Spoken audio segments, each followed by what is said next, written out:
नमस्कार विद्यार्थी मित्रांनो, आज आपण सेट क्वेश्चन पेपर 2019चे जे प्रश्न आलेले होते त्या प्रश्नाचं वाचन करणार आहोत। तर चला विद्यार्थी मित्रांनो, पहिलाच प्रश्न आज आपण अभ्यासणार आहोत। तर बघा, भारतीय साहित्य हे एकच आहे परंतु ते अनेक भाषेमधून लिहिलं जातं, हे वचन कोणाचं आहे?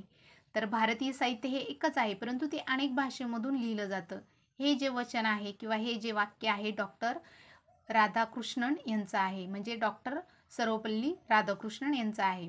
त्यानंतर पुढचा प्रश्न आहे, मिल्टॉनिक सॅनेटमधील काव्यगत आशयाची विभागणी ओळीच्या संदर्भात कशी असते?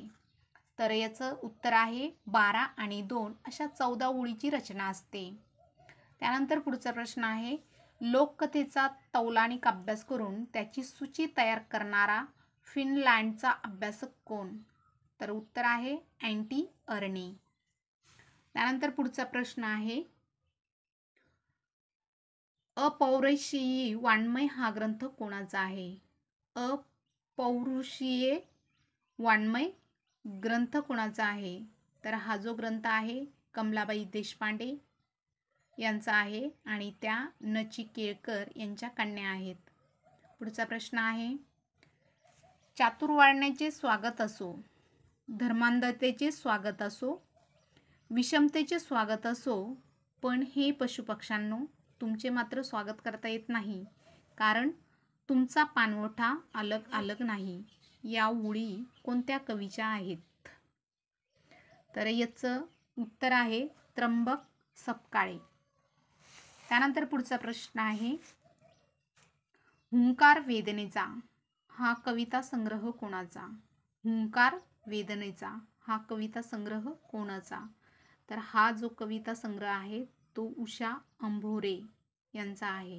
हुंकार वेदनेचा हा कविता संग्रह उषा अंभोरे यांचा आहे। त्यानंतर पुढचा प्रश्न बघूया। पुढचा प्रश्न आहे, विचारांचे वावडे नसले तरी माझं पिंड वैचारिक नाही। विचारांचे वावडे नसले तरीही माझं पिंड वैचारिक नाही। सृजनशील लेखनाला वैचारिक बैठकीची आवश्यकता आहे असं मला कधीच वाटलं नाही। हे विधान कोणाचं आहे? तर विद्यार्थी मित्रांनो, हे जे विधान आहे ते रारम बोराडे यांचं आहे। रारम बोराडे। त्यानंतर पुढचा प्रश्न आहे, कोणत्या कादंबरीला गांधी हत्येची पार्श्वभूमी म्हणतात? कोणत्या कादंबरीला गांधी हत्येची पार्श्वभूमी म्हणतात? तर ह्या प्रश्नाचं उत्तर आहे वावटळ। वावटळ ही जी कादंबरी आहे त्या कादंबरीला गांधी हत्येची पार्श्वभूमी म्हणतात आणि ही जी कादंबरी आहे ती व्यंकटेश माडगूळकर यांची आहे। त्यानंतर पुढचा प्रश्न आहे, न सी फडके यांची नागरी कथेची आणि शैलीचे प्रतिबिंब ग ल ठोकळ यांच्या कथेत दिसते, हे विधान कोणाचं आहे? ना सी फडके यांच्या नागरी कथेचे आणि शैलीचे प्रतिबिंब ग ल ठोकळ यांच्या कथेत दिसते, हे विधान कोणाचं आहे? आणि हे जे विधान आहे ते वासुदेव मुलाटे। वासुदेव मुलाटे यांचं आहे।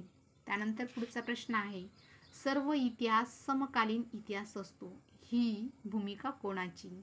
सर्व इतिहास समकालीन इतिहास असतो, ही भूमिका कोणाची?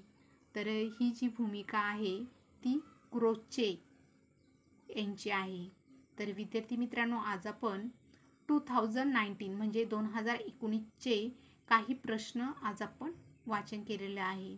विद्यार्थी मित्रांनो, व्हिडिओ आवडला असेल तर लाईक शेअर सबस्क्राईब करायला विसरू नका। धन्यवाद।